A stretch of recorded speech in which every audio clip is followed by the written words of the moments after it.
నమస్తే welcome to our channel మనం TV నేను మీ శాన్వి ఈ రోజు మనతో పాటు సీనియర్ పొలిటికల్ అనలిస్ట్ అంకం రావు గారు ఉన్నారు ఆయనతో మాట్లాడి ప్రస్తుత రాజకీయాల గురించి తెలుసుకుందాం హాయ్ సార్ నమస్తే నమస్తే శాన్వి గారు సార్ నమస్తే సార్ ఎలా ఉన్నారు సార్ బాగున్నానమ్మా సార్ ఇప్పుడు చూసుకుంటే రోజా గారు రీసెంట్గా ఒక మీటింగ్ పెట్టి ప్రజలందరూ జగన్మోహన్ రెడ్డి గారు వెనకే ఉన్నారు ఆయన ఏ మీటింగ్ పెట్టినా ప్రజలు లక్షల్లో వస్తున్నారు కోట్లలో వస్తున్నారు అని చెప్తున్నారు అలాగే దీంతో పాటు కొంతమంది తెలంగాణ నుంచి హైదరాబాద్ నుంచి వచ్చి జగన్మోహన్ రెడ్డి గారి మీద విషం చిమ్ముతున్నారు మళ్ళీ వాళ్ళని తిరిగి పార్సల్ చేసే బాధ్యత ఏపీ ప్రజలు తీసుకుంటారు అని అంటున్నారు అసలు ఎవరిని ఉద్దేశించి అంటున్నారు ప్రజలు నిజంగా అంత సపోర్ట్ చేస్తున్నారు జగన్మోహన్ రెడ్డి గారు అంటే ప్రస్తుతం ఆమె షర్మిల గారి ప్రసంగాలు చాలా ఇబ్బందికరంగా ఉన్నాయి జగన్మోహన్ రెడ్డి గారికి ఎందుకంటే అన్న వదిలిన బాణం అన్న కోసం పాదయాత్ర చేసినటువంటి వ్యక్తి అలాగే అన్నగారి విజయం సాధించాలని 2014లో 2019లో విస్తృతమైన ప్రచారం చేశారు సింహభాగం వాళ్ళకే చెందుతుంది ఎలాంటి సందేహం కూడా లేదు రోజా గారు మాట్లాడుతూ ఉన్నారు ఈరోజు 2019 వరకు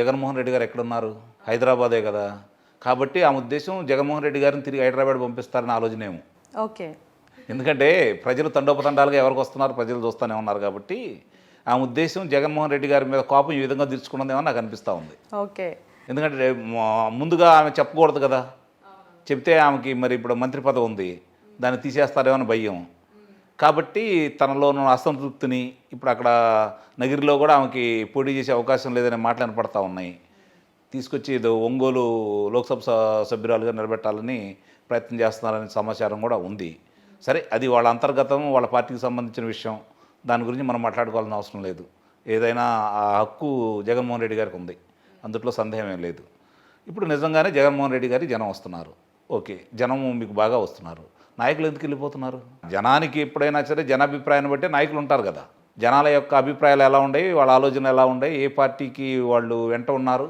ఆ పార్టీలు అధికారంలో వస్తాయి అనుకున్నప్పుడు నాయకులు ఆ పార్టీకి వెళ్తూ ఉంటారు ప్రస్తుతం జరుగుతున్నది ఏంటి మీ దగ్గర నుంచి వలసలు విపరీతంగా పార్టీలకు వెళ్ళిపోతూ ఉన్నాయి తెలుగుదేశం పార్టీ కావచ్చు జనసేన పార్టీ కావచ్చు తెలుగుదేశం నుంచి జనసేన నుంచి ఒక లోక్సభ సభ్యుడిని మీరు తీసుకుంటా ఉంటే 3 లోక్సభ సభ్యులు మిమ్మల్ని వదిలిపెట్టి వెళ్ళిపోయారు ఆ సంఖ్య ఎంతవరకు పెరుగుతుందో చెప్పలేము అలాగే శాసనసభ్యులు 4 మీరు తీసుకున్నారు 4 వాళ్ళు తీసుకున్నారు ఇప్పుడు వలసలు ప్రారంభమైనవి ఏ ఒక్కలో శాసనసభ సభ్యుడు కూడా మీకెళ్ళి రావట్లేదు మీ శాసనసభ్యులందరూ బయటికి వెళ్ళిపోతూ ఉన్నారు కాబట్టి ప్రజలు సహజమే ఏ పార్టీకి ఆ పార్టీ మేము గెలుస్తాం అనుకునే ధీమా లేకపోతే ఎన్నికల్లో పోటీ చేయరు కదా కానీ ఏ నమ్మకంతో ప్రజలు ఖచ్చితంగా గెలిపిస్తారు జగన్మోహన్ రెడ్డి గారు రెడీగా ఉన్నారు ఎలక్షన్స్కి అని చెప్పేసి కూడా అంటున్నారు మరి ఏ నమ్మకంతో అన్నారు మరి 175 స్థానాలు ఒకేసారి ఎందుకు ప్రకటించలేకపోతున్నాడు 25 లోక్సభ సభ్యులను ఎందుకు ప్రకటించలేకపోతున్నారు 3 సార్లు నిన్ను పోటీ పెట్టాలనుకున్నటువంటి ఒంగోలులో 3 ఎందుకు మార్చాలని ప్రయత్నం చేస్తున్నారు ఈరోజు మిగిలిన 25 లోక్సభ నియోజకవర్గాల అభ్యర్థులు ఎవరు టకటక చెప్పగలరా మీరు చెప్పలేని పరిస్థితి ఈరోజు మీకు ఉంది ఇది మాత్రం వాస్తవం కాబట్టి ప్రజలు ఎవరికెళ్ళి ఉన్నారు ఇప్పుడు తండోపతండాలుగా అన్ని రాజకీయ పార్టీలకి సభలకి వస్తూ ఉన్నారు ఎవరు చిత్తశుద్ధిగా చివరి వరకు అధినేత ప్రసంగాన్ని వెళ్తున్నారు ఎవరు గోడలు దూకి పారిపోతున్నారు ఏ సభ నుంచి ఇప్పుడు చంద్రబాబు నాయుడు గారిని చూసుకున్నా లేకపోతే యువగడం చేసినటువంటి లోకేష్ బాబు గారిని చూసుకున్నా అలాగే పవన్ కళ్యాణ్ గారిని చూసుకున్నా వాళ్ళే కదా మీకు ప్రత్యర్థులు ఇప్పుడు వాళ్ళు 3 కలిసి తండ్రి కొడుకు తెలుగుదేశం పార్టీ జనసేన పార్టీ వచ్చి కలిసింది వాళ్ళు కలిసి మీకు పోటీగా వస్తున్నారు నిన్న మీరు కూడా ఒప్పుకున్నారు ఇప్పుడు దాకా 175 స్థానాలు మావే అని చెప్పుకున్న మీరే తిరుపతిలో జరిగినటువంటి ఇండియా టుడే ఇచ్చినటువంటి కార్యక్రమంలో పాల్గొన్న కార్యక్రమంలో మాటామంతి కార్యక్రమంలో మీ అధినేత స్పష్టంగా చెప్పాడు కదా మాకు నిన్నటిదాకా అసలు ఏముంది చంద్రబాబు నాయుడు గారు అనేవాళ్ళు అసలు మాకు పరిగణలోకి తీసుకోవాల్సిన పని లేదు ఆయన గురించి ఆలోచించాల్సిన అవసరం లేదన్న వ్యక్తి ఈరోజు పవన్ గారు చంద్రబాబు నాయుడు గారు వాళ్ళ కూటమి వాళ్ళే మాకు ప్రత్యర్థులు అని చెప్పి ఆయన ఒప్పుకున్నాడు ఏమో ఓడిస్తే ఏముందలే ఓడించవచ్చు ఓడిపోవచ్చు అన్నట్టు కూడా మాట్లాడారు కదా ఓటమిని ఆయన అంగీకరించారు అందుట్లో సందేహం ఏముంది ఈరోజు ప్రజలు తండోపతండాలుగా వస్తున్నారు చంద్రబాబు నాయుడు గారిని చూసుకుంటా ఉంటే ఆయన ఈరోజు కొత్త కాదు కదా 45 సంవత్సరాల నుంచి రాజకీయంలో ఉన్నారు మీ తండ్రితో పాటు సమకాలికులు ఆయన ఇద్దరు ఒకేసారి శాసనసభ్యులు అయ్యారు ఒకేసారి మంత్రులు అయ్యారు ఒకే పార్టీలో కొనసాగారు మీరు కాంగ్రెస్ పార్టీ మీ నాన్నగారు కాంగ్రెస్ పార్టీలోకి మొట్టమొదటి ఫిరాయించింది మీ నాన్నగారు పార్టీ ఫిరాయించింది రెడ్డి కాంగ్రెస్ తరఫు నుంచి గెలిచి కాంగ్రెస్ పార్టీకి వెళ్ళారు మంత్రి అయ్యారు మరి ఆ తర్వాత జరిగిన పరిణామాల్లో ఆయన కాంగ్రెస్ పార్టీలో కొనసాగారు మీరు ఈరోజు కాంగ్రెస్ పార్టీలోంచి లోక్సభ సభ్యుడే మీరు కాంగ్రెస్ పార్టీ నుంచి బయటకు వచ్చి ఈ పార్టీలో మీరు కొనసాగుతూ ఉన్నారు ఇట్లా చూసుకుంటా ఉంటే ఆ రోజు ప్రజలు మిమ్మల్ని ఒక నమ్మకం కొద్దీ మీరు చెప్పిన అసత్యాలని అబద్ధాలని విస్తృతంగా నమ్మి నిజమే గామోసు జరిగి ఉండొచ్చు, బాబాయ్ హత్యని నారాసుర రక్ష చరిత్ర అంటే నమ్మి ఉండొచ్చు. మరి అట్లాగే జనపల్లి శ్రీనివాస్ గారు కోడికత్తి సంబంధించి మిమ్మల్ని ఏదో చంపబోయారని చెప్పని మీరు చేసిన ప్రచారాన్ని నమ్మారు. మీరు ప్రత్యేక హోదా తీసుకొస్తానంటే నమ్మారు. మీరు సిపిఎస్ రద్దు చేస్తానంటే ఉద్యోగస్తులు నమ్మారు. రైతులకు మేలు చేస్తాను 15,000 రూపాయలు ఇస్తానంటే ప్రజలు నమ్మారు. ఇవన్నీ చూసుకుంటా ఉంటే వరుసనే మీరు చెప్పిన అబద్ధాలన్నీ నమ్మారు. ఈ 4 సంవత్సరాల ఈ రోజుతోటి 8వ నెల పూర్తవుతుంది. మరి 8 నెలల కాలంలో అంటే 56 నెలల కాలంలో 1705 రోజుల్లో మీరు ఏమేం చేశారని చెప్పి ఒకసారి చూసుకుంటా ఉంటే మీరు చేసిన 7 పనులు మంచి పనుల గురించి చెప్పండి. చెప్పుకోవడానికి మీ దగ్గర ఏం లేవు. కాబట్టి ఇవన్నీ ప్రజలు రేపు ప్రశ్నిస్తున్నారని అర్థమైపోయి మీరు ఇంటింటికి కార్యక్రమానికి వెళ్ళారు, ప్రజలు తిరస్కరించారు. మహిళామ తల్లులు వాళ్ళు ఏ విధంగా మీ మీద తిరగబడ్డారో చూస్తూనే ఉన్నారు ప్రజలందరూ. అంటే మరి శాసనసభ్యులు వెళ్ళిపోతున్నారు, లోక్సభ సభ్యులు వెళ్ళిపోతున్నారు, నాయకులు వెళ్ళిపోతున్నారు, కార్యకర్తలు వెళ్ళిపోతున్నారు, చివరికి గ్రామస్థాయి సర్పంచులు కూడా మీ దగ్గర నుంచి వెళ్ళిపోతూ ఉన్నారు.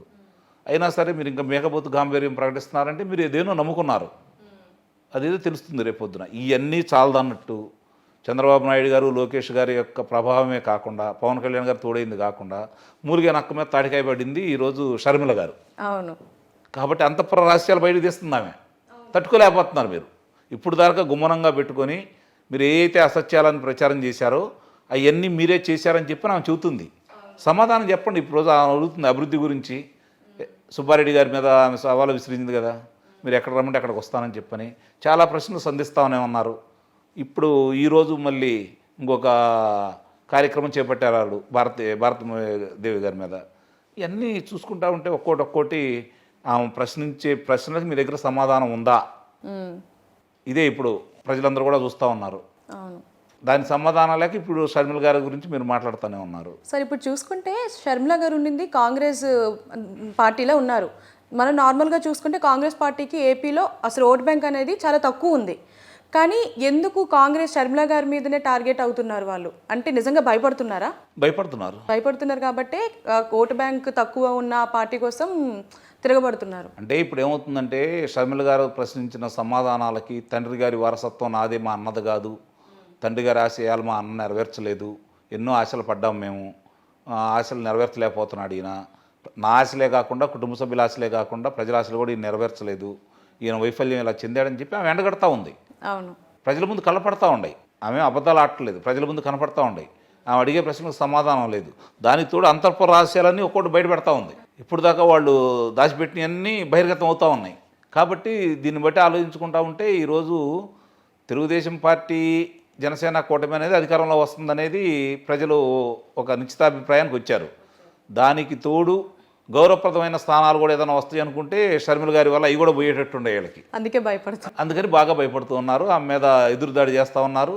ఒక మహిళని చూడకుండా, చెల్లెలను చూడకుండా ఆమె మీద నీచాతి నీచమైనటువంటి రాతలు రాస్తూ ఉన్నారు, ప్రచారం చేస్తూ ఉన్నారు. సరే, ఇప్పుడు ప్రజలందరూ కూడా ఏమనుకుంటున్నారంటే ఈ పార్టీ బుద్ధి ఇంతేలే, ఎందుకంటే కొత్తగా ఏముంటుంది అని చెప్పని భావిస్తున్నారు. Thank you sir.